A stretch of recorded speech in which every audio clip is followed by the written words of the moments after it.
Hi everyone, my name is Eras and today we have moved in a new lecture, and in this lecture we will learn some different topic with different ideas and many more different things, right? In the previous classes we have already covered so many different things, right? Such as blood. A topic that is the blood we have already covered in the previous lecture, right? But now in this lecture we will going to discuss about the compositions of the blood. That means कि what a blood is made up of, right? मैंने चार चीजों के बारे में जानकारी दिया blood में कि ब्लड का जो कंपोनेंट्स हुआ वो पहला हो गया प्लाज्मा, दूसरा रेड ब्लड सेल्स, तीसरा व्हाइट ब्लड सेल्स, चौथा प्लेटलेट्स। ये चारों को वन बाय वन करके डिटेल में जानकारी लेंगे, समझ गया ना? Obviously yes. तो सबसे पहला आपका आता है जिसका नाम है दैट इज द प्लाज्मा। तो प्लाज्मा के बारे में जानकारी लेते हैं जी, क्योंकि ऑलरेडी हमने बहुत सारी चीजों के बारे में बता दिया, राइट? तो प्लाज्मा के बारे में जानकारी लिया जाए। This is our topic. तो प्लाज्मा के बारे में बता रहा हूँ कि द लिक्विड पार्ट और fluid part of blood is called plasma. Plasma क्या है? तो ब्लड का जो लिक्विड पार्ट है या फिर फ्लूइड, दैट मीन्स कि लिक्विड ही हुआ। तो ब्लड का जो लिक्विड पार्ट है उसे हम लोग प्लाज्मा बोलते हैं, या फिर वही हमारा प्लाज्मा हुआ, राइट? नेक्स्ट बता रहा हूँ इसी प्लाज्मा के बारे में बातें करते हुए। और हाँ, एक बात और बता रहा हूँ कि प्लाज्मा या फिर रेड ब्लड सेल्स रहे, चाहे व्हाइट ब्लड सेल्स रहे, चाहे चाहे यूं कहूँ रेड ब्लड कार्पल्सेस या फिर व्हाइट ब्लड कार्पल्सेस या फिर प्लेटलेट्स ही क्यों ना हो, उसको इतना ज्यादा डिटेल में मैं यहाँ पे बताया हूँ जितना आप सोच भी नहीं सकते। 10th लेवल से भी थोड़ा सा स्टैंडर्ड लेवल तक मैंने कवर करने का प्रयास किया, राइट? बहुत सारे जानकारी दिया है। और आज का जो ये लेक्चर है वो बहुत ही ज्यादा इंपॉर्टेंट होने वाला है, क्योंकि अगर इसे पढ़ लिया तो 11 12 तो ऐसे ही आपको बहुत ज्यादा इंपॉर्टेंट देने वाला, काम आने वाला, राइट? इसीलिए इस चीज को अच्छे से एक बार जरूर इस लेक्चर को चेकआउट जरूर करना, राइट? और हाँ, आपके अंदर पेशेंस होना चाहिए मुझसे पढ़ने के लिए, समझ गया ना? क्योंकि यहाँ पे 100% आपको जेन्युइन चीजें बताई जाती है। ऐसा कुछ भी नहीं कि छोड़ा जाता है, ऐसा कुछ भी नहीं कि कोई टॉपिक को डील नहीं किया जाता है। हर एक टॉपिक को मैं यहाँ पे डील करता हूँ, जो कि तुम देख ही रहे हो, राइट? और अगर फिर भी कोई लड़का ऐसा महसूस करता है कि ये टॉपिक मिस आउट हो गया है या फिर मिसिंग है, तो आप क्या करो, आप चैट सेक्शन में लिख डालो, राइट? मैं देखूंगा और मेरे अदर्स चैनल पे जहाँ पे मैं अपना शॉर्ट टॉपिक जो है वो वीडियोस बना करके अपलोड करता हूँ, वहां पे अपलोड कर दूंगा, सिंपल। और क्या बोल सकता हूँ, राइट? तो इस चीज को ख्याल रखेगा, ठीक है ना? तो पेशेंस होनी चाहिए आपके अंदर। मैं ऐसा सिर्फ बिल्कुल भी नहीं करने वाला कि शॉर्टकट में बस ऐसे गोला किया और ऐसे समझाया और अपना निकल गया, और स्टूडेंट्स को लगा कि अरे नोट्स यार तो है ये नहीं है, कैसे पढ़ें, क्या करें। ऐसा मैं बिल्कुल भी नहीं करता। फर्स्ट डे से ही नहीं कर रहा हूँ और आगे भी नहीं ही करूंगा, राइट? इसीलिए इतने सारे चीजों को जरूर से लिखना और हर एक चीजों को अच्छे से समझना और टू द पॉइंट समझना, राइट? और इधर उधर कंसंट्रेशन नहीं करना, कंसंट्रेशन बना कर रखना। If you wants then you can write it. आप चाहो और आप इसे लिख डालो, है कि नहीं? चलिए, next point, plasma is colourless liquid which consist mainly of water. Plasma जो है वो कलरलेस लिक्विड है, यानी कि इसके पास किसी भी प्रकार का कोई कलर नहीं होता है। प्लाज्मा जो है वो कलरलेस, क्यों? क्योंकि वो पानी जैसा ही है प्लाज्मा। तो यहाँ से कंपटीशन में पूछेगा, बोर्ड एग्जामिनेशन में भी पूछ सकता है कि कलरलेस है कि नहीं है, राइट? तो बोर्ड के लिए भी इंपॉर्टेंट है और कंपटीशन के लिए भी इंपॉर्टेंट है, राइट? नेक्स्ट लिखा हूँ द लिक्विड पार्ट और फ्लूइड पार्ट। तो ये भी इंपॉर्टेंट है, ठीक है? पूछ दिया कि लिक्विड पार्ट और फ्लूइड पार्ट को क्या बोले, तो प्लाज्मा बोले। बोर्ड एग्जामिनेशन के लिए इंपॉर्टेंट है, राइट? ये कंपटीशन में ये नहीं पूछेगा, राइट? नेक्स्ट सिखा रहा हूँ जी कि प्लाज्मा कंटेन्स अबाउट 90% वाटर। तो कितना परसेंट जो है वो प्लाज्मा वाटर कंटेन करता है? तो तकरीबन 90% जो है वो प्लाज्मा सिर्फ और सिर्फ वाटर कंटेन्स किया हुआ है, राइट? तो इस चीज को गौर करना और इस चीज को ध्यान दीजिएगा, राइट? नेक्स्ट सिखा रहा हूँ plasma also contains dissolved substances such as proteins. Plasma जो है वो और भी बहुत सारे सब्सटेंसेस को कंटेन किए हुए हैं, यानी कि ग्रहण किए हुए हैं। जैसे में उसके पास क्या है, प्लाज्मा के पास घुला हुआ, क्या घुला हुआ? तो प्रोटीन्स हो गया और डाइजेस्टेड फूड हो गया, ठीक है? कॉमन साल्ट भी, waste products like carbon dioxide भी प्लाज्मा ढोता है। प्लाज्मा कार्बन डाइऑक्साइड को ढोने का काम करता है, राइट? यूरिया भी एज वेल एज हार्मोन्स, ठीक है? यहाँ पे आई थिंक कि हाँ ठीक है, चलो ठीक है, urea as well as hormones, ठीक है? तो इतनी सारी चीजों को कौन कैरी करता है? तो प्लाज्मा जो है वो ढोता है, राइट?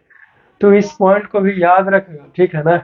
बहुत ज़्यादा चीज़ों को बता रहा हूँ डिटेल में, हर एक चीज़ों को लिखा करके, तो मेक श्योर कि अच्छे से उसे समझना। जब मैं रीड करूँ तो नज़रें यहाँ होना चाहिए स्क्रीन पे, और जब मैं लिखने के लिए बोलूँ तो फिर पेन का इस्तेमाल कीजिए कॉपी पे लिखने के लिए, राइट। नेक्स्ट है plasma carries all this dissolved substances from one part two another part of body. Plasma जितना भी ये सब्सटेंस को लिए हुए है, अपने पास रखे हुए है, जैसे मैं बताया मैंने, प्रोटीन्स हो गया, डाइजेस्टेड फूड हो गए, कॉमन साल्ट हो गया, बेस्ट प्रोडक्ट जैसे में कार्बन डाइऑक्साइड हो गया, तो इसको ढोता है, ठीक है ना। एक पार्ट हमारे शरीर के एक भाग से दूसरे भाग में लेके जाने का काम कौन करता है? ये प्लाज्मा करता है, राइट। तो इस चीज को गौर कीजिएगा, राइट। ऐसे भी पूछ सकता है ऑब्जेक्टिव क्वेश्चन कि क्या प्रोटीन्स को प्लाज्मा कैरी करता है, ढोता है, यानी कि एक बॉडी पार्ट से दूसरे बॉडी पार्ट्स में ले जाने का प्रयास करता है कि नहीं करता। दैट मीन्स कि ये हमारा बॉडी का ये एक पार्ट हुआ ना बॉडी का, और ये दूसरा पार्ट हुआ ना बॉडी का, तो इधर से इधर ले जाने का काम करता है प्लाज्मा प्रोटीन्स को, तो यस करता है। तो इसी प्रकार से ऑब्जेक्टिव क्वेश्चन पूछते हैं, और ऐसा नहीं कि बहुत ज्यादा कॉम्प्लेक्स रहता है, बहुत ज्यादा वास्ट रहता है जो आपको पता ही नहीं चला, राइट। एनी हाउ, नेक्स्ट है कि रेड ब्लड सेल्स और white blood cells and platelets are immersed in plasma. देखिए ध्यान दीजिए, प्लाज्मा में क्या चीज घुला हुआ रहता है या फिर क्या चीज है, तो रेड ब्लड सेल्स प्लाज्मा में होता है, व्हाइट ब्लड सेल भी उसमें घुले हुए रहते हैं, और प्लेटलेट्स भी प्लाज्मा में घुला हुआ रहता है, यानी कि आपस में सब मिक्स्ड रहता है, राइट। तो इस चीज को गौर कीजिए, ठीक है। यहाँ से ट्रू और फॉल्स में मार देगा कि क्या रहता है कि नहीं रहता, ट्रू और फॉल्स है तो ट्रू है। ये इमर्स्ड का मतलब उसमें घुला हुआ उसी में रहता है, राइट। समझ गया। नेक्स्ट नेक्स्ट इसी प्लाज्मा के बारे में मैं बता रहा हूँ जी, कि it is slightly alkaline, pH value जो है वो 4.7 है, देख सकते हो। तो इसीलिए जब 4.7 ही हो गया, सॉरी 7.4 है, नहीं मैं ही मिस्टेक से बोल रहा हूँ, तो 7.4 ही जब पीएच वैल्यू हो गया तो अल्कलाइन हो गया। तो जो प्लाज्मा होता है वो अल्कलाइन इन नेचर है, ठीक है। बोर्ड में नहीं पूछेगा कि अल्कलाइन है कि नहीं, लेकिन कंपटीशन में पूछ देगा, तो कंपटीशन के लिए ये इंपॉर्टेंट है, ये सारा पॉइंट्स कंपटीशन के लिए है, राइट। नेक्स्ट बता रहा हूँ कि it forms about 55 to 60% of blood volume. जो प्लाज्मा है वो हमारे ब्लड के तकरीबन 55 से 60% प्लाज्मा ही है हमारा ब्लड में, समझ गया ना। तो इस चीज को गौर करेगा, और यहाँ से भी कंपटीशन में पूछा कि कितना परसेंट, तो 50 से 60%, राइट। और नेक्स्ट जानकारी दे रहा हूँ इसी प्लाज्मा के बारे में बातें करते हुए, कि plasma contains water 90% right, 90 to 92%, 90 से तकरीबन 92% प्लाज्मा के पास क्या है, सिर्फ और सिर्फ पानी है, वाटर है वो, यानी कि वाटर से बना हुआ है वो प्लाज्मा, राइट। इनऑर्गेनिक साल्ट्स, और इनऑर्गेनिक साल्ट प्लाज्मा के पास कितना है, तो 1 से 2% है, ठीक है। एंड और ऑर्गेनिक कंपाउंड्स तकरीबन 7 to 8%, 7 से 8% ऑर्गेनिक कंपाउंड है प्लाज्मा के पास। तो ये 1 पॉइंट, 2 पॉइंट और ये 3 पॉइंट, तो तीनों से ऑब्जेक्टिव क्वेश्चन पूछ देगा कि प्लाज्मा के पास कितना परसेंट वाटर है, तो 90 से 92%, और 1 से 2% इनऑर्गेनिक साल्ट है, और ऑर्गेनिक कंपाउंड जो है वो 7 से 8% है प्लाज्मा के पास। तो तीन ऑब्जेक्टिव क्वेश्चन पूछ सकता है, राइट। तो ये पॉइंट जो है वो वीवीआई कर लेगा कंपटीशन के लिए, ठीक है। कंपटीशन लेवल तक पढ़ा रहा हूँ, ये टेंथ का सिलेबस मैं इसीलिए बता रहा हूँ, मैं ऐसा नहीं कि उससे अलग बता रहा हूँ, लेकिन हाँ कुछ कुछ बुक में नहीं डील किया है, कुछ कुछ बुक में डील किया है, और टीचर आपका स्कूल में ये सब थोड़ी बताए हैं, कभी नहीं बताने वाले हैं, राइट। तो समझ गया ना। तो if you wants then you can write it, आप चाहो और आप ऐसे लिख डालो, राइट। चलो लिख लिया, वेरी गुड। अब देखो कोई लड़का गुस्सा कर रहा होगा कि सर ये तो बता दिया, लेकिन हमें ये बताइए, वाटर तो ठीक है, ये तो समझते हैं, लेकिन इनऑर्गेनिक साल्ट कंटेन करते हैं 1 से 2%, ये नहीं समझे, इनऑर्गेनिक साल्ट में जैसे में क्या क्या हो जाएगा ये बताइए, यही पूछना चाहते हो ना। हाँ अच्छा, कोई दिक्कत नहीं, वही बताऊंगा। ऑर्गेनिक कंपाउंड्स 7 से 8%, तो पूछा कि सर ऑर्गेनिक कंपाउंड्स में क्या क्या चीजें आ गए ये बताओ, राइट, यही पूछोगे ना। हाँ तो ठीक है, बताया जाएगा, आपको चिंता करने की कोई जरूरत नहीं। कब कब बताया जाएगा, अभी बताया जाएगा भाई, मेरे भाई नेक्स्ट पेज पे है वो, क्या चिंता कर रहे हो। एकदम ध्यान से देखिए तो सही, हर एक चीज आपको डिटेल में पढ़ाने के लिए बोला हूँ, फिर भी आप नहीं मानते हो, तो ऐसे थोड़ी होता है जैसे तुम करते रहते हो, राइट। चलिए देखिए यहाँ पे ध्यान दीजिए, हर एक चीजों के बारे में बताते हुए मैं तुझसे बता रहा हूँ जी। नेक्स्ट है the inorganic salt present in plasma, यानी कि प्लाज्मा में जो है वो इनऑर्गेनिक साल्ट रहता है प्लाज्मा में। और वो कोची कोची है इनऑर्गेनिक साल्ट, तो क्लोराइड्स हो जाएगा, कार्बोनेट्स हो गया, बाइकार्बोनेट हो गए, सल्फेट्स ऑफ सोडियम मतलब सोडियम सल्फेट, और पोटेशियम सल्फेट, और calcium sulphate and magnesium sulphate. तो ये सारा का सारा जो है वो इनऑर्गेनिक साल्ट है जो प्लाज्मा में पाए जाते हैं तकरीबन 1 से 2%, राइट, ऑब्वियसली यस। तो ये जो है वो ये पॉइंट कंप्लीट होता है, तो इसको याद रखिएगा कंपटीशन में, किन ऑर्गेनिक साल्ट कौन कौन है उसका नाम बताइए, तो कुछ इसी प्रकार से जो है वो आपको नाम बताना होगा, राइट, ऑब्वियसली यस। तो याद रखोगे ना। देखो तो कितना बढ़िया से आसानी से बता दिया, और आप सोच रहे थे कि सर जो है वो पता नहीं बताएंगे कि नहीं बताएंगे, कहा नहीं बताएंगे, जो पहले बता, बताने के लिए तो हम कैसी बातें कर रहे हो बता। नेक्स्ट है the the organic compounds, right,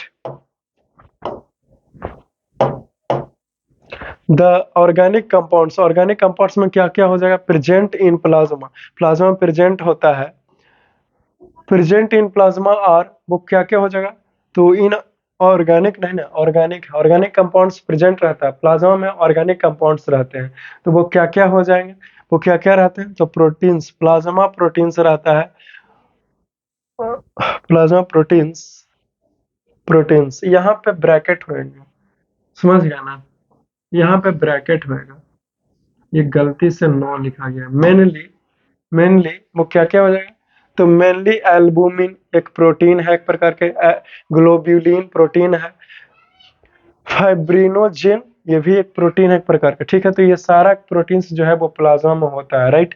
और क्या होता है, तो न्यूट्रिएंट्स भी कुछ होते हैं, यूरिक एसिड भी, और इंजाइम्स वगैरह ये सब भी होता है, और हार्मोन्स भी होता है इसी प्लाज्मा में, राइट। एंटीबॉडीज भी होता है, और रेस्पिरेटरी गैसेस में, राइट, जैसे में कार्बन डाइऑक्साइड वगैरह ये सब रहता है, राइट। तो ये सारा का सारा जो जानकारी दे रहा हूँ वो आपको बहुत ही ज्यादा इंपॉर्टेंट है, एक अमृत की तरह है जो आपको जीवन भर याद रखना चाहिए और समझ लेना चाहिए, राइट। लेकिन एक बात जानते हो, सच्चाई ये है कि जितना ज्यादा पढ़ोगे उतना ज्यादा कंफ्यूजन होगा। मैं आपको चीजों को आसान बनाने के लिए डिटेल में बताता हूँ, लेकिन जितना ज्यादा बताता हूँ उतना ही ज्यादा आपको शायद कंफ्यूजन आता होगा, राइट। तो इतना सारा कुछ समझा करके बताता हूँ, फिर भी लेक्चर जो है वो इतना चला गया, लेकिन अभी तक लगी ये चैप्टर्स खत्म नहीं हुआ, अभी क्वेश्चन आंसर बाकी ही है, राइट। लेकिन अगर और डिटेल में पढ़ाया तो ना जाने क्या हाल होगा, कितना चला जाएगा, कोई लड़का वीडियोस देखेगा भी नहीं, लेक्चर से इतना बड़ा हो गया, राइट। तो इसीलिए आपको थोड़ा तो चीजों को झेलनी ही पड़ेगी, राइट।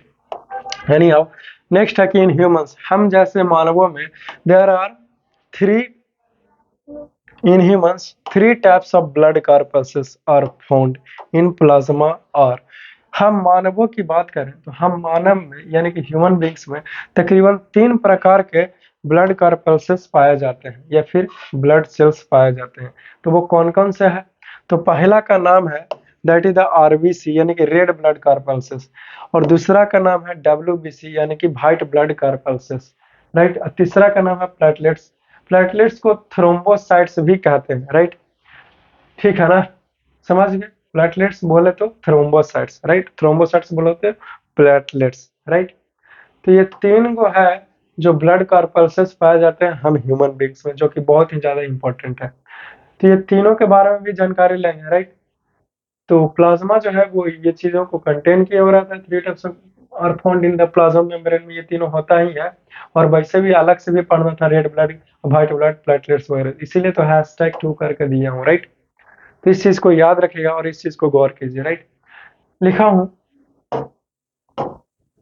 बहुत सारी बातें करते हुए मैं ये आपसे बता रहा हूँ जी कि रेड ब्लड सेल्स, ठीक है, और red in colour, red blood cell जो है वो रेड इन कलर में है यानी कि कलर में लाल है, ठीक है, due to the presence of, यानी कि उसमें कुछ पाया जाता है, जैसे में रेड पिगमेंट, एक लाल कलर का पिगमेंट पाया जाता है कॉल्ड हेमोग्लोबिन, जिसको क्या बोलते हैं, तो हेमोग्लोबिन का नाम दिए हैं, राइट, ऑब्वियसली यस। नेक्स्ट बता रहा हूँ कि RBC are the carriers of oxygen, RBC जो है वो ऑक्सीजन को ढोने का काम कौन करता है, तो आरबीसी यानी कि रेड ब्लड कार्पल्सेस जो है वो ऑक्सीजन को कैरी करता है, यानी कि एक स्थान से दूसरे स्थान पे लेकर जाता है, राइट। नेक्स्ट बता रहा हूँ कि it carries oxygen from lungs to all cells of the body. देखो ऑक्सीजन को कैरी करने का यानी कि ऑक्सीजन को ढोने का कार्य कौन करता है, तो ये हमारा ये आरबीसीज नहीं करते हैं, यानी कि रेड ब्लड सेल्स नहीं करता है, या फिर इसी का दूसरा नाम हो गया रेड ब्लड कॉर्पल्सेस, और भी इसका नाम होता है। ठीक है ना, आगे जानेंगे। तो ये कैरी करता है ऑक्सीजन को लंग्स से हमारे हर एक बॉडी सेल्स में ले जाने का काम कौन करता है? तो आरबीसीज करते हैं, राइट। और आरबीसीज लाल क्यों होते हैं? क्योंकि इसके पास एक रेड कलर का पिगमेंट पाया जाता है जिसका नाम है हेमोग्लोबिन, राइट। चलिए, if you wants then you can write it, आप चाहो और आप इसे लिख डालो, है कि नहीं। चलिए, इसे लिख लिया, मिटा दे, बोलो जल्दी, लिखे लिखिए जल्दी से इसे, हेलो, कंप्लीट करो। चलो, देखो इसे लिख लो, अगर अभी भी नहीं लिखे हो तो मैं आपके स्क्रीन से साइड हट गया हूँ और आप इसे तुरंत से नोट कर लीजिए, राइट। चलिए, नेक्स्ट नेक्स्ट बताने का प्रयास कर रहा हूँ, इसी रेड ब्लड सेल्स के बारे में बातें करते हुए। ये सारा जो बात है वो रेड ब्लड सेल्स के बारे में ही बता रहा हूँ। So if you wants then you can write it, आप चाहो और आप इसे लिख लो, राइट। चलिए, लिख लिए, वेरी गुड। अब लिख लिए हो तो आप समझने का प्रयास करते हैं चीजों को, ठीक है जी। तो देखिए, यहाँ पे बता रहा हूँ कि haemoglobin performs a very important functions, यानी कि जो हेमोग्लोबिन है वो एक महत्वपूर्ण फंक्शन को प्ले करता है, महत्वपूर्ण रोल को निभाता है। तो वो क्या है भाई? तो ऑफ कैरिंग ऑक्सीजन, ऑक्सीजन को वो कैरी करता, ढोता है from lungs to body tissues, ठीक है। हमारे लंग्स से हमारे बॉडी के हर एक पार्ट्स में, हर एक सेल्स में, हर एक टिश्यूज में ले जाने का कार्य कौन किसका है? तो इसी आरबीसीज का ही है, राइट। तो रेड ब्लड सेल्स ये इंपॉर्टेंट फंक्शन प्ले किया कि नहीं किया? क्योंकि ऑक्सीजन नहीं मिलेगा तो हम लोग तो जिएंगे नहीं, इसलिए इंपॉर्टेंट फंक्शन प्ले किए, राइट। नेक्स्ट लिखा हूँ कि RBCs do not have nuclei, यानी कि आरबीसीज के पास किसी प्रकार का कोई न्यूक्लियस नहीं पाया जाता है, इसके पास न्यूक्लियस होता ही नहीं है, राइट। नेक्स्ट लिखा हूं कि each RBCs blood cell live 4 months, जितने भी आरबीसीज का सेल्स है, राइट, वो तकरीबन 4 महीना ही जीता है, यानी कि 120 डेज, यानी कि 120 डेज, दैट मीन्स कि 120 दिन ही जिंदा रहता है। 120 दिन जैसे ही पूरेगा मर जाएगा, फिर से नया क्रिएट होंगे, राइट। तो इस चीज को याद रखना, ये कंपटीशन में से पूछ सकता है, कंपटीशन में पूछेगा, ठीक है ना। तो इस चीज को ध्यान दीजिएगा, और ये बोर्ड के लिए इंपॉर्टेंट है, ठीक है, बोर्ड एग्जामिनेशन के लिए ये भी इंपॉर्टेंट है, हेमोग्लोबिन, ठीक है जी। तो हेमोग्लोबिन पाया जाता है आरबीसीज में, जो कि इंपॉर्टेंट है ऑक्सीजन को कैरी करने के लिए। चलो, हो गया। नेक्स्ट बता रहा हूँ,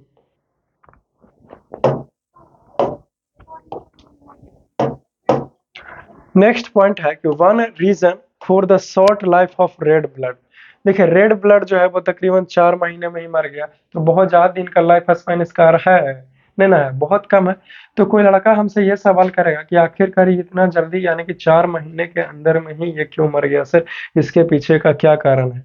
तो मैं बता रहा हूँ कि short life of red blood sales का बहुत कम जीवन होने का एक ये भी कारण है कि they do not have nuclei, यानी कि इसके पास कोई न्यूक्लियस नहीं है, इसीलिए ये बहुत ही जल्दी मर जाता है, तकरीबन 4 महीने ही जीवित रहता है, न्यूक्लियस नहीं है इसके पास इसलिए।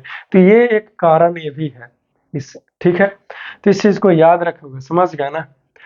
चलिए, नेक्स्ट है, ये समझाने का प्रयास कर रहा हूँ कि it has been estimated that, ऐसा ऐसा बताया गया, ऐसा तथ्य में निकल कर गया है और ऐसा कहा गया है, ठीक है, रिसर्च में आया कि दैट अबाउट 3 मिलियन, तकरीबन 3 मिलियन, यानी कि 30 लाख रेड ब्लड सेल्स जो है वो ऑफ द ह्यूमन ब्लड, यानी कि हमारे किसी एक ह्यूमन ब्लड के, मानव के, ठीक है, वो डाई एवरी डे, ठीक है ना, प्रत्येक दिन 30 मिलियन रेड ब्लड सेल जो है वो मर जाता है।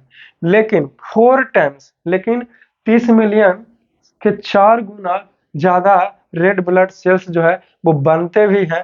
4 times that number are made in the, वो कहाँ बनता है 4 गुना? तो बोन मैरो में every day.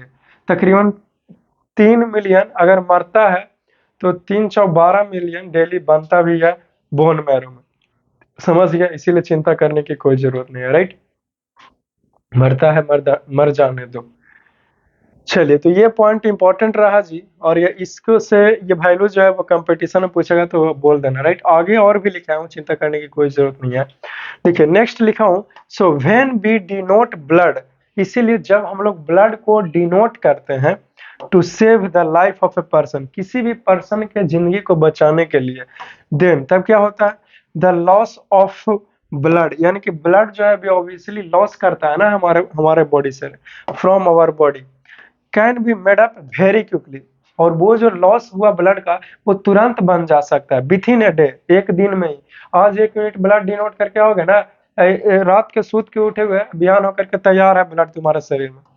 This is this is because, ऐसा क्यों हुआ, क्योंकि red blood cells are made in bone marrow, क्योंकि जो रेड ब्लड सेल्स है वो बोन मैरो में पहले से ही बन के तैयार रहता है, समझ गया ना, इसीलिए चिंता करने की कोई जरूरत नहीं। इसीलिए 1 यूनिट ब्लड डिनोट कर देगा तो कुछ तुमको होने वाला नहीं है, समझ गया, वैसे ही दौड़ते फानते कूदते रहोगे, राइट।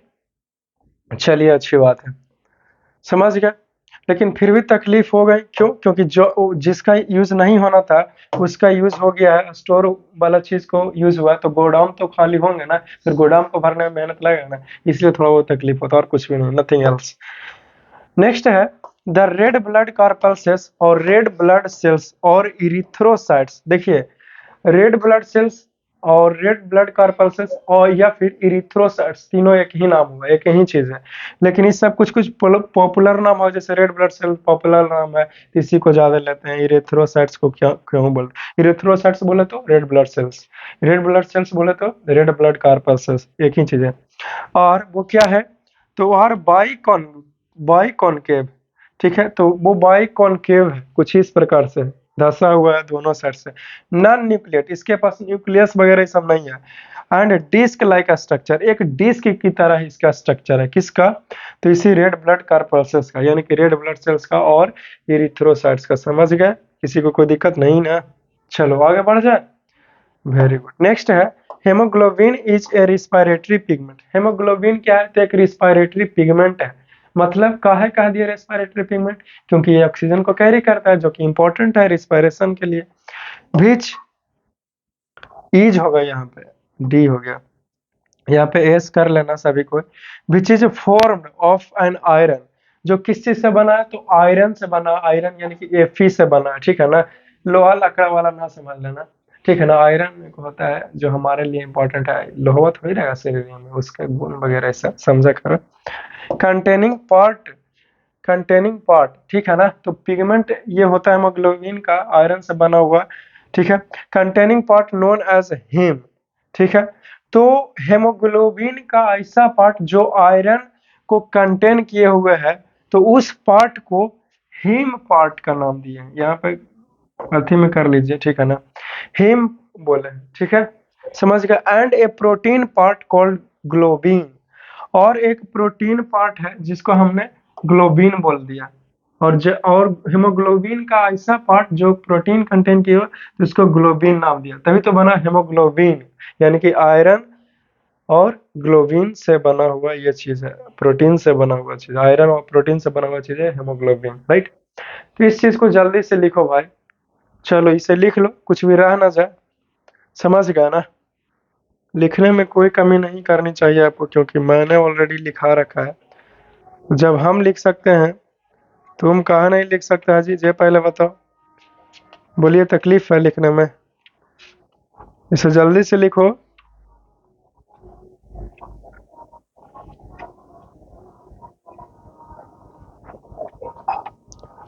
तो ये बताओ, इसे लिख लिया,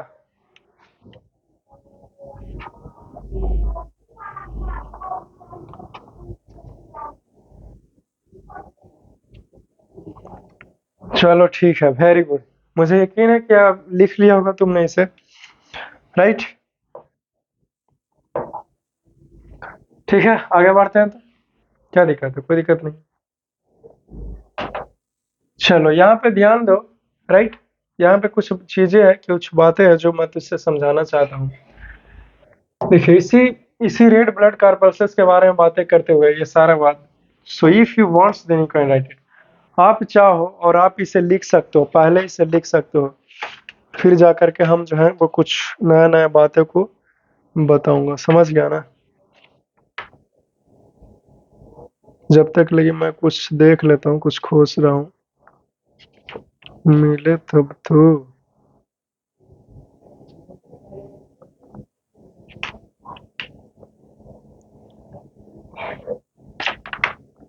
अगर अभी नहीं मिल रहा तो फिर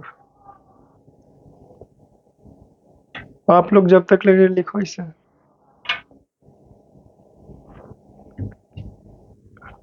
ठीक है, लिख लिया होगा, यकीन है, बहुत इंतजार कर लिया, इतना से इंतजार ही करते हो।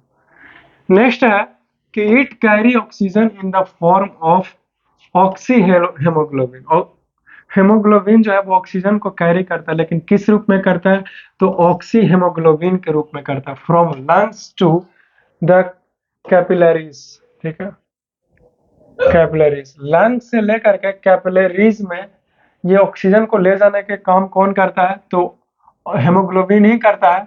लेकिन ऐसे हेमोग्लोबिन जो ऑक्सीजन को लिए हुए, तो वैसे हेमोग्लोबिन को ऑक्सी हेमोग्लोबिन बोलते हैं। और यही ऑक्सी हेमोग्लोबिन जो है वो ऑक्सीजन को लंग से कैपिलरीज में लेकर के जाता है। राइट, समझ गए, ये पॉइंट्स इंपॉर्टेंट है कंपटीशन के लिए। उसको क्या बोलते हैं, ऑक्सी हेमोग्लोबिन बोलते हैं, तो इसको याद रखिएगा। नेक्स्ट बात है कि an adult mail contains about 15 mg और 100 ml ब्लड। ठीक है, एक जवान पुरुष की बातें करूं तो तकरीबन 15 मिलीग्राम और 100 ml ब्लड जो है वो कंटेन करता है आरबीसीज। ठीक है ना, रेड ब्लड सेल्स कितना होता है उसके पास, तो तकरीबन 100 ml होता है। राइट, लेकिन एंड इन ह्यूमन फीमेल, लेकिन अगर कोई एक जवान ये स्त्री की मैं बातें करूं तो उसके बॉडी में तकरीबन 12 से 13 mg ये रेड ब्लड कार्पल्सेस होता है, या फिर यूं कहूं कि 100 ml उसके शरीर में होते हैं। राइट, समझ गया, चलिए अच्छी बात है, किसी को कोई दिक्कत कोई समस्या नहीं ना, आगे बढ़ते हैं। तो फिर नेक्स्ट बता रहा हूँ कि RBCs are produced in the bone marrow of bones. RBC जो है वो कहाँ पे निर्माण होता है, कहाँ जन्म लेता है, तो आरबीसी जो है वो प्रोड्यूस्ड होता है, निर्माण होता है, तो बोन मैरो। बोन मैरो किस चीज का, तो बोन का बोन मैरो ही होता है, पहले ही नाम है बोन मैरो, लेकिन फिर भी यहाँ पे लिख दिया ताकि कोई कंफ्यूजन ना हो। राइट, चलिए नेक्स्ट सीखते हैं। The process by which red blood cells are formed is called erythropoiesis. तो इस पॉइंट को आप हमेशा के लिए याद रखिएगा, इरिथ्रोपोइसिस के बारे में बातें करते हुए। राइट, तो वैसा प्रक्रिया जिस प्रक्रिया से रेड ब्लड सेल्स बना है, तो उस प्रोसेस को इरिथ्रोपोइसिस का नाम दिए हैं। तो कोई आपसे पूछता है कि इरिथ्रोपोइसिस क्या होता है, तो नहीं बता दोगे, ऑब्वियसली बता सकते हो जी। राइट, चलिए, तो इस चीज को गौर कीजिए और इस चीज को याद रखेगा, ख्याल रखेगा। राइट, ये कंपटीशन के लिए इंपॉर्टेंट है, बोर्ड में तो कहीं पूछा ही नहीं जिंदगी में। नेक्स्ट है कि the average life span of RBCs is about 120 days. ये भी बोर्ड एग्जामिनेशन के लिए इंपॉर्टेंट नहीं है, ये कंपटीशन में पूछेगा। जो एवरेज लाइफ स्पैन होता है आरबीसी, यानी कि आरबीसी जो है वो कितने दिनों के लिए जिंदा रहता है, तो तकरीबन 140 डेज, 120 दिन। 120 दिन के बाद इस्तेमाल हो या ना हो, वो नया क्रिएट होएंगे ही। नेक्स्ट सिखा रहा हूँ कि इन ह्यूमंस, अगर मानव की बातें करूं तो क्या ही कहना, लिखा हूं द नंबर ऑफ आरबीसीज। जो आरबीसीज का नंबर है, संख्या है, वो रेंजेस, वो वैरी करता है 5 to 5.5 मिलियन। यानी कि आरबीसीज का नंबर कितना है, ह्यूमंस बींग्स में कितना आरबीसीज है, संख्या क्या है आरबीसीज का, तो 5 मिलियन से 5.5 मिलियन, यानी कि 50 लाख से 50 लाख होता है। In a adult male, adult male में अगर जवान पुरुष की बात करूं तो कितना, तकरीबन 5 से 5.5 मिलियन होता है। लेकिन अगर कोई एक एंड 4 पॉइंट और तकरीबन 4 मिलियन से 5 मिलियन जो है वो एक जवान फीमेल में, जवान औरत में वो चीजें जो है वो जवान स्त्री में रहता है। 4 से 5 मिलियन क्या, तो आरबीसी किस में पाए जाते हैं, तो जवान स्त्री में। ठीक है, यंग स्त्री में। लेकिन 5 से 5.5 मिलियन किस में पाया जाता है, तो यंग पुरुष में, यानी कि जवान मर्दों में। Right, obviously. चलो, ये तो हो गया concept. If you wants then you can write it, आप चाहो और आप इसे लिख डालो, है कि नहीं। चलिए, वेरी गुड, वेरी नाइस, आपने इसे लिखा। अब एक और से नया टॉपिक आता है, उस टॉपिक का नाम है, मुझे यकीन है कि जो कुछ भी बता रहा हूँ उसे समझने का प्रयास कर रहा होगा। राइट, तो चीजों को आप बहुत अच्छे से सीखना चाहते हो तो यहाँ जो एक्सप्लेन कर रहा हूँ उसको देखते चलिए, और चीजों को जब नोट करते हो तो लेक्चर जब खत्म हो जाए तो इस लेक्चर के बाद खुद से रिवाइज करना सीखो। राइट, तो उससे क्या होगा, उससे बहुत ही ज्यादा आपको हेल्प होने वाला है, राइट। इस चीज को ख्याल रखें और याद रखें, राइट। #3 यानी कि नेक्स्ट टॉपिक और नेक्स्ट बातें हैं इसी ब्लड के बारे में आते हैं, that is the white blood cells और व्हाइट ब्लड कार्पल्सेस। तो व्हाइट ब्लड कार्पल्सेस के बारे में मैं सिखा रहा हूँ जी, ठीक है। तो इस चीज को ध्यान रखेगा। लिख रहा हूँ कि white blood cells help to fight against germs.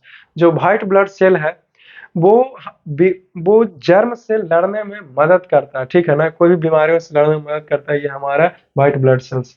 And other foreign bodies bodies which cause disease, ऐसा कोई भी चीज जो हमारे ब्लड के अंदर एंट्री ले लिया या फिर हमारे शरीर में एंट्री ले रहा है, राइट।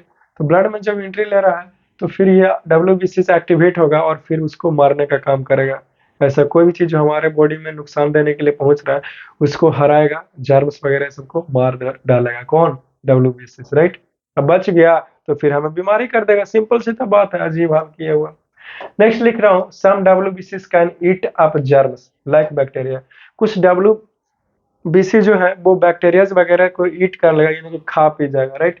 विच कॉज डिजीज, जो कि जो बीमारी कर सकता है, यानी कि जो हमें बॉडी में बीमारी को फैला सकता है, तो वैसे चीजों को WBC जो है वो निगल जाएगा, खा जाएगा, राइट।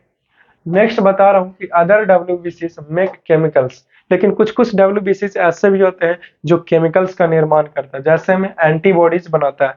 तो ये जो एंटीबॉडीज है तो जो है वो हेल्प करता है टू फाइट अगेंस्ट, किस लिए? तो लड़ने के लिए इन्फेक्शन से। तो इन्फेक्शन से लड़ने के लिए एंटीबॉडीज बनाया किसने? WBCs ने बनाया, जो कि एक केमिकल सब्सटेंस है। तो ये जो बना एंटीबॉडीज वो हमें सुरक्षा प्रदान करेगा किसी भी जर्म से जो हमें बीमारी कर सकता है, राइट। तो आई होप कि इतने सारी चीजों के बारे में तेरे जो कंसेप्ट है वो क्लियर हुआ होगा और आपको नोट्स भी अच्छे से मिले होंगे।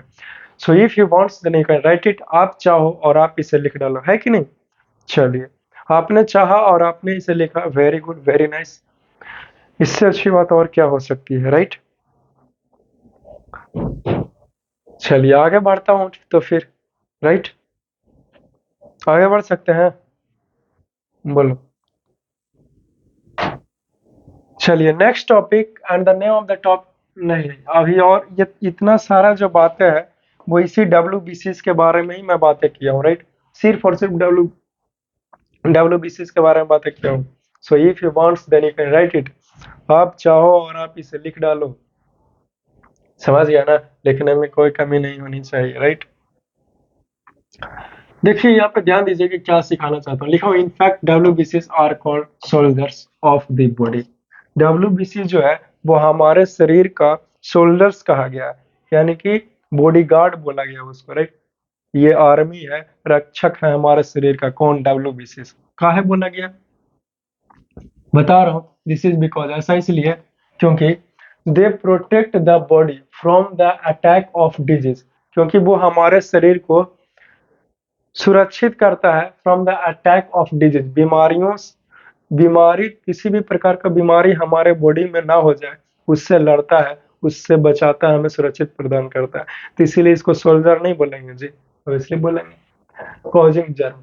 वैसा जर्म से जो हमारे बॉडी को में रोग दे दे, रोग उत्पन्न कर दे, तो फिर उसी से लड़ता है। कौन? ये WBC हमारा, राइट। चलिए ये हो गया। नेक्स्ट है व्हाइट ब्लड सेल्स। जो व्हाइट ब्लड सेल्स है और व्हाइट ब्लड कार्पल्सेस, राइट, या फिर लिकोसाइट्स। लिकोसाइट्स बोले चाहे व्हाइट ब्लड कार्पल्सेस बोले चाहे व्हाइट ब्लड सेल्स बोले, एक ही बात होगा, राइट। इसीलिए लिखा हूँ ये लिकोसाइट्स, तो अंडरलाइन कर लेगा लिकोसाइट्स का। और वो क्या है? तो कलरलेस है, इसके पास भी कोई किसी प्रकार का कोई कलर नहीं होता है। न्यूक्लिएट न्यूक्लिएटेड, लेकिन न्यूक्लियस है राउंड टू इरेगुलर शेप, हल्का सा गोल है, और फिर इरेगुलर शेप तक लगी हुई होता है ये हमारा व्हाइट ब्लड सेल्स, राइट। तो इस चीज को गौर करोगे। नेक्स्ट है THEIR, their sizes ranges from 8 to 20 microns. Microns एक नापने का तरीका है, राइट, नंबर्स की तरह। तो इसका जो साइज जैसे कैसे मीटर ये सब है जी, उसी प्रकार से 8 से 20 माइक्रोन्स तक उसका साइज होता है। किस चीज का? तो हमारा इसी WBC का उसका साइज यहाँ पे बताएगा। ये कंपटीशन में सब पूछता है, डबल टिकट कर लो, कंपटीशन के लिए इंपॉर्टेंट है। जब आप इंटरमीडिएट इस सब में चले जाओगे ना तो पूछेगा। तो फिर 10th के बाद अगर कोई कंपटीशन देने का इरादा है तो मैं भी शायद वहां पूछ सकता, राइट, ऐसा नहीं पूछा कहीं। नेक्स्ट है कि दे लैक हेमोग्लोबिन। ये व्हाइट ब्लड सेल्स जो है आपका, ये व्हाइट ब्लड सेल्स के पास किसी भी प्रकार का कोई हेमोग्लोबिन नहीं पाया जाता है, राइट। तो इस चीज को याद रखोगे, समझ गया ना। बायोलॉजी में याद करने वाली बहुत सारी चीजें होती है। द प्रोसेस बाय विच डब्ल्यूबीसीज आर फॉर्म इज कॉल्ड लिकोपोएसिस।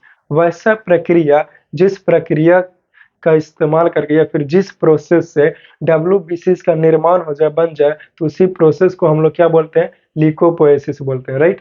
लिकोपोएसिस कोई पूछेगा कि क्या होता है तो बोल दोगे ना। चलिए, वेरी गुड, वेरी नाइस।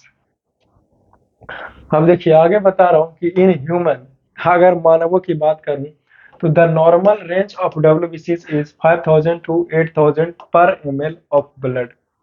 जो कितना ये व्हाइट ब्लड सेल्स होगा हम मानवों में, एक नॉर्मल व्यक्ति में कितना व्हाइट ब्लड सेल्स होंगे। तो अगर हम नॉर्मल व्यक्ति में व्हाइट ब्लड सेल्स की बातें करूं तो तकरीबन 5000 से 8000 होता है पर ml ऑफ ब्लड, ठीक है। 1 ml में 5000 से 8000 ये होंगे डब्ल्यूबीसी, राइट। तो इस चीज को याद रखेगा और इस चीज को ध्यान में रखना, राइट। चलिए नेक्स्ट है, there average life span is from 12 hours.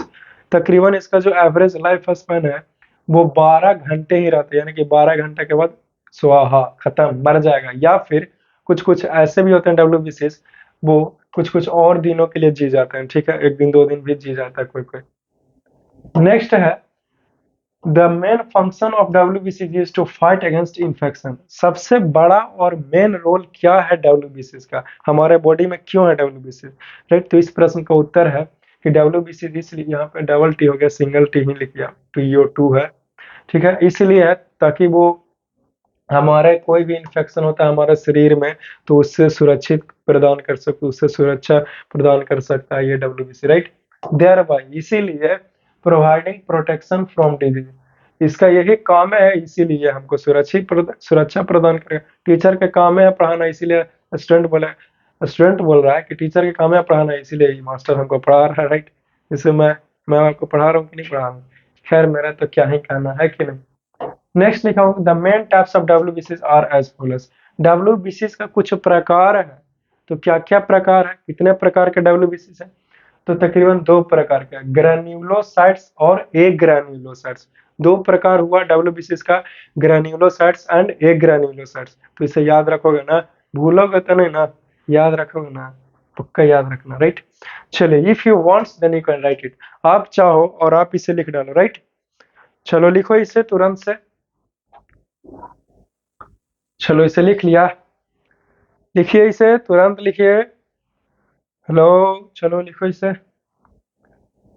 मुझे यकीन है आपने इसे लिखा होगा, आगे मैं बढ़ सकता हूँ, राइट। आगे की बातें करें, आगे की बातें करें जी। Very very nice. अब देखिए, ग्रैन्युलोसाइट्स और एग्रैन्युलोसाइट्स, ये दोनों को थोड़ा थोड़ा जानकारी लेते हैं, थोड़ा विस्तृत रूप से जानने का प्रयास करते हैं इसी ग्रैन्युलोसाइट्स एंड एग्रैन्युलोसाइट्स के बारे में बातें करते हुए, राइट। तो सबसे पहले ग्रैन्युलोसाइट्स, राइट, लिखा हूं कि they are spherical in shapes. जो ग्रैन्युलोसाइट्स है वो स्फेरिकल इन शेप है, यानी कि हल्का सा गोलाकार शेप का, राइट। स्फेयर, स्फेरिकल नहीं जानता, स्फेयर बॉल की तरह, right. Have a lobbed nucleus, इसके पास न्यूक्लियस है, एंड ए साइटोप्लाज्म, साइटोप्लाज्म भी है जो कंटेन्स किया हुआ ग्रैन्यूल्स। साइटोप्लाज्म है जिसके पास ग्रैन्यूल्स है, इसीलिए इसका नाम ग्रैन्युलोसाइट्स, ठीक है। नेक्स्ट लिखा हूं, the 3 main types of granulocytes are as follows. अब ग्रैन्युलोसाइट्स के भी कुछ प्रकार हैं, तो कौन कौन सा है वो, तो न्यूट्रोफिल्स, बेसोफिल्स, इसाइनोफिल्स या फिर एसिडोफिल्स, ठीक है। तो ये टोटल 3 प्रकार हुआ ग्रैन्युलोसाइट्स का, राइट। बट ये तीनों को 1 बाय 1 करके मैं डिटेल में नहीं बताने वाला, क्योंकि ऑलरेडी मैं डिटेल में चला गया हूँ, अब इसके बारे में हायर क्लासेस में आपको जानेगा, राइट। इसीलिए मैं यहीं तक रहने देता हूँ, राइट। नेक्स्ट है, दैट इज द एग्रोन्यूक्लियोसाइट्स। तो एग्रोन्यूक्लियोसाइट्स के बारे में भी जानकारी ले लिया जाए, राइट। तो एग्रोन्यूक्लियोसाइट्स के बारे में बता रहा हूँ जी, कि their nucleus is typically spherical. उसका जो न्यूक्लियस है वो स्फेरिकल की तरह है, राइट। और किडनी की तरह उसका आकार है, साइज है। And their cytoplasm lacks granules, और उसका साइटोप्लाज्म के पास ग्रैन्यूल्स नहीं है, राइट।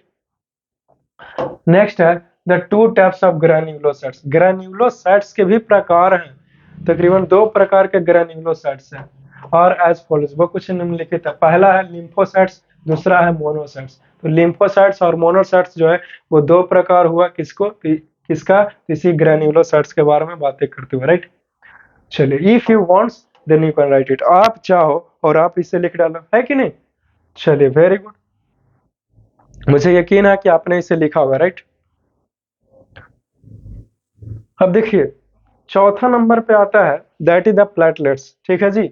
तो अब प्लेटलेट्स के बारे में बातें करते हैं। तो प्लेटलेट्स के बारे में इतना सारा कुछ लिख रखा हूं, so if you wants then you can write it, आप चाहो और आप इसे लिख डालो, राइट। चलिए देखिए, प्लेटलेट्स ये हमारा लास्ट टॉपिक हो जाएगा। लिख रहा हूँ, platelets are the tiny fragments, ये छोटा छोटा पार्टिकल्स जैसा है, special cells of special cells का है, form in the bone marrow, जो कि कहाँ बना है, बोन मैरो में बना है। प्लेटलेट्स को पूछा है क्या है, तो कहना है कि प्लेटलेट्स जो है वो एक टीनी फ्रैगमेंट्स है जो बना है स्पेशल सेल से, कुछ स्पेशल सेल है, फॉर्म्ड इन द, जो कहाँ बना है, बोन मैरो में, ठीक है। प्लेटलेट्स क्या है, तो प्लेटलेट्स एक एक टीनी फ्रैगमेंट्स है जो कहाँ बना है, बोन मैरो। बस इतना बोल दिया हो गया प्लेटलेट्स के बारे में। और जानकारी देते हुए बता रहा हूँ कि platelets do not have nuclei, यानी कि प्लेटलेट्स के पास किसी प्रकार का कोई न्यूक्लियस नहीं होता है, right. Next, platelets help in blood clotting of blood in A cut. Platelets जो है वो ब्लड को क्लॉट करने में, यानी कि ब्लड को जमाने में बहुत ही ज्यादा इंपॉर्टेंट रोल प्ले करता है। कौन, तो ये हमारा प्लेटलेट्स, राइट।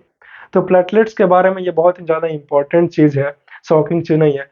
तो प्लेटलेट्स के बारे में याद याद रखोगे ना कि प्लेटलेट्स ब्लड को क्लॉट करने में हेल्प करता है। जैसे कि अब जा रहा रगड़ा गया, जा रहा कट गया, जा रहा कांच लग गया, तो आपका ब्लड निकलेगा कि नहीं निकलेगा। तो ब्लड ना निकले, वो ब्लड को रोकने के लिए, यानी कि ब्लड को क्लॉटिंग करने के लिए, कि वहां पे जम जाता है, राइट। देखते हो ओपन सोर टाइप का हो जाएगा, थोड़ा थोड़ा जमने लगता है, ब्लड कम निकलता है। तो ब्लड को जमाने का काम कौन करता है, तो ये प्लेटलेट ही करता है, राइट, ऑब्वियसली यस। तो नेक्स्ट लिखा हूं जी, द ब्लड प्लेटलेट्स और थ्रोम्बोसाइट्स, ब्लड प्लेटलेट्स और थ्रोम्बोसाइट्स, ये किसके पास है, प्लेटलेट्स के पास ही है। और स्मॉल इन साइजेस, वो छोटा साइज में है, तकरीबन 2 to 4, ये ऐसे कैसे, 2 to 4 म्यू एम होगा यहाँ पे, म्यू एम कर दो, ठीक है ना। तो 2 से 4 म्यू एम, ठीक है ना। इतना साइज का होता है कौन, तो ये हमारा ब्लड प्लेटलेट्स और थ्रोम्बोसाइट्स इतना साइज का होते हैं। तो ये कंपटीशन में पूछा जाता है, याद रख लेगा इसको, ठीक है, म्यू एम, ठीक है। 2 से 4 म्यू का होता है ब्लड प्लेटलेट्स और थ्रोम्बोसाइट्स, ये हमारा एक ही चीज है, नाम अलग अलग है। नेक्स्ट, दे लैक न्यूक्लियस, इसके पास न्यूक्लियस नहीं होता है प्लेटलेट्स के पास। आगे बता रहा हूँ जी कि they are formed in bone marrow, platelets जो है वो कहाँ बनता है, तो बोन मैरो में हमारा ये प्लेटलेट्स बनता है, राइट। नेक्स्ट है, their life span is about 5 to 10 days, ये प्लेटलेट्स का लाइफ स्पैन जिंदगी कितने दिनों के लिए, 5 से 10 दिनों के लिए। क्या बात है जी, कोई आदमी ऐसा रहे जो 5 से 10 दिनों के लिए मतलब जिंदा हो, तो उसको कैसा लगा रहे। 5 से, खैर कोई बात नहीं, ये 5 से 10 दिन के बाद मरता है, फिर जिंदा रहता है, मरता है फिर जीवित होता है, सिर्फ चिंता करने की कोई बात नहीं है। नेक्स्ट है, they place a major blood clotting, लेकिन नया बनता है, ये ब्लड को जमाने में सबसे अहम भूमिका प्ले करता है, यानी कि मुख्य रूप से यह इसी का जो है वो इस्तेमाल होता है, राइट। ब्लड को किस चीज के लिए करने के लिए, क्या करने के लिए, तो ब्लड को क्लॉट करने के लिए, राइट। नेक्स्ट है, दे रिलीज ए केमिकल, एक केमिकल को ये जो है वो रिलीज करता है, कॉल्ड, जिसको थ्रोम्बोप्लास्ट, थ्रोम्बोप्लास्ट कहते हैं। और यहाँ पे आई एन, थ्रोम्बोप्लास्टिन होगा, थ्रोम्बोप्लास्ट होगा सिर्फ, और इन अलग होगा, ठीक है ना। दे रिलीज ए केमिकल, एक केमिकल को रिलीज करता है कौन, तो ये प्लेटलेट्स, जिसको क्या बोलते हैं, थ्रोम्बोप्लास्ट बोलते हैं। कहाँ, तो इन बीच, थ्रोम्बोप्लास्ट इन बीच, जिसमें क्या होता है, initiates the process of blood clotting, ठीक है। याद रखना कि जो ये हमारा प्लेटलेट्स है वो एक स्पेशल केमिकल को रिलीज करता है जिसका नाम है थ्रोम्बोप्लास्ट, जो क्या करता है, तो ब्लड के क्लॉटिंग प्रक्रिया को एक्टिवेट कर देता है, यानी कि वो चालू कर देता है कि भाई साहब तुम्हारा कट गया है, तो ब्लड को अब क्लॉट करना शुरू करो, जमाना शुरू करो। अब नोट में कुछ बातें हैं जो तुम लिख लेगा, राइट। लिखा हूं, all the blood cells are made in bone marrow from cells called stem cells. ठीक है, तो जितने भी तरह के ब्लड सेल का निर्माण होता है, ठीक है ना, वो किस चीज से निर्माण होता है? तो स्टीम सेल से निर्माण होता है, स्टीम सेल से निर्माण होता है। जो कहाँ होता है स्टीम सेल? तो बोन मैरो में होता है। जितने भी तरह, मैं फिर से रिपीट करता हूँ, जितने भी तरह के ब्लड सेल्स होते हैं वो बोन मैरो में बनता है। कौन सा सेल से? तो स्टीम सेल से बनता है। समझ गया ना? Obviously yes. इतना सारा ब्लड देख रहा है वो सब के सब वहीं से बने हैं, राइट? तो आई होप कि तुझे इतने सारे चीजों के बारे में समझ में आया होगा, सीखा होगा, राइट? तो जैसे ही ये लेक्चर ओवर हुआ तो जो नोट्स आपने बनाए हैं उस नोट्स को अच्छे से पढ़िए, एक बार रिवाइज कीजिए। अगर एक बार में फिर से कुछ भी छूट गया तो फिर से दोबारा से रिवाइज कीजिए, राइट? और दोबारा से जरूर से रिवाइज करना, राइट? और अगर कोई कंफ्यूजन है, कोई वर्ड में प्रॉब्लम है तो गूगल पे टेक्स्ट कर लिए, यूट्यूब पे सर्च कर लिए, जैसे कि आप देख रहे हो। अगर फिर भी कॉन्सेप्ट क्लियर नहीं होता है तो कोई टीचर से कंसल्ट कीजिए, राइट? कोई टीचर से जाकर के पूछ लिया। तो पढ़ने के बहुत सारे तरीके हो सकते हैं, लेकिन लेकिन आप पढ़ना चाहो तब ना, राइट? ऑब्वियसली मुझे यकीन है आप पे, ट्रस्ट है, आप पढ़ना चाहते हो, तभी तो आप इतना तक लेके पेशेंस बनाए हुए मेरे से जुड़े हुए हैं। इसके लिए बहुत बहुत थैंकफुल आपका, राइट? क्योंकि जो मैं पढ़ाना चाहता हूँ आप पढ़ रहे हो, सही नॉलेज को गेन कर पा रहे हो, तो इससे खुशी की बात क्या हो सकती है कि नहीं, राइट? तो बस मैं इतना ही गुजारिश करूँ, आपको जो टॉपिक हार्ड लगता है उस टॉपिक को मेरे पास मैसेजेस कीजिए, चैट सेक्शन में लिखिए। आपका जो चैप्टर हार्ड लगता है वो चैप्टर का नाम बताओ, सबसे पहले उसी चैप्टर को अपलोड कर देंगे। जो चैप्टर, जो टॉपिक को अगर हार्ड समझे उसी टॉपिक को मजाक बना करके रख देंगे, क्योंकि बहुत ईजी होता है। देखिए, हर एक चीज संसार का ईजी होता है, जब तक आप करोगे नहीं तब तक आपको हार्ड ही लगते रहेगा। ईजी बनाना है तो आपको करना ही पड़ेगा, राइट? ठीक है, तो फिर इस लेक्चर में मैं यहीं तक बातें करता हूँ। So see you soon in the next class, and for that moment you should must bet. फिर से देखूंगा आपको नेक्स्ट क्लास में, बट उसके लिए आपको इंतजार करना पड़ेगा, ठीक है ना? तो अब क्या ही कहना, अब जो कुछ भी चीजें कहने लायक थी, जो कुछ भी बताने लायक चीजें थी, वो मैंने ऑलरेडी आपसे बता दिया, ठीक है? बस अब आपकी यादें को लेकर के मैं यहाँ से निकलता हूँ, राइट? तो फिर ठीक है, see you soon in the next class, and for that moment you must bet, right? Have a nice day, enjoy your day. See you soon, love you all, take care.